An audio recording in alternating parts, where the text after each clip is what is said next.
Kila mtu ana siri. Kuna mambo ambayo watu hawataki kabisa yajulikane, si kwa sababu ni mabaya, bali kwa sababu ni ya ndani sana, ya kweli sana. Karibu kwenye video hii. Leo tutaingia ndani ya nafsi ya mwanadamu kuangalia mambo ambayo hataki yajulikane. Namba moja, hofu za ndani. Moja ya mambo makubwa watu hawataki wengine wayajue ni hofu zao. Hofu ya kukataliwa ama hofu ya kushindwa. Watu wengi wanavaa uso wa ujasiri, lakini ndani yao wamejaa maswali. Je, nitaweza kweli? Je, wananiamini au wananivumilia?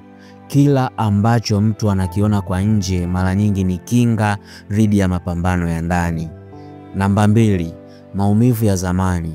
Watu hubeba majeraha ya zamani kimya kimya, waliowahi kuumizwa na watu waliowaamini, waliowahi kupotezwa wapendwa, waliowahi kupitia huzuni ambayo hawawezi hata kuielezea, lakini hawaonyeshi kwa sababu wanajua watu hawana muda wa kusikiliza maumivu ambayo hayaonekani kwa macho.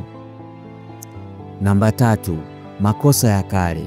Watu wengi wana makosa ya zamani wanayoyajutia sana, lakini hawawezi kusema kwa sababu wanaogopa kuhukumiwa au kupoteza heshima waliojijengea kwa sasa.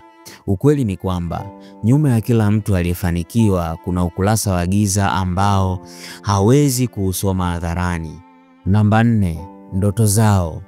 Kuna baadhi ya ndoto watu huzificha kwa sababu wanaogopa kuchekwa. Wengine wana ndoto ya kuwa wasanii, wajasiriamali, waandishi au hata kusafiri maeneo mbalimbali duniani. Lakini kila wakianza kuongea, sauti za hofu zinawaambia, acha ndoto zako, rudi kwenye uhalisia. Ndio maana wananyamaza, lakini ndani yao bado zinawaka moto. Je, na wewe una mambo ambayo hutaki watu wayajue? Sio kwa sababu ni ya aibu, bali kwa sababu ni yako ya moyoni, ya kina. Usiogope. Kila mtu anabeba siri, lakini ni kwa kuelewana ndipo tunapopata nguvu.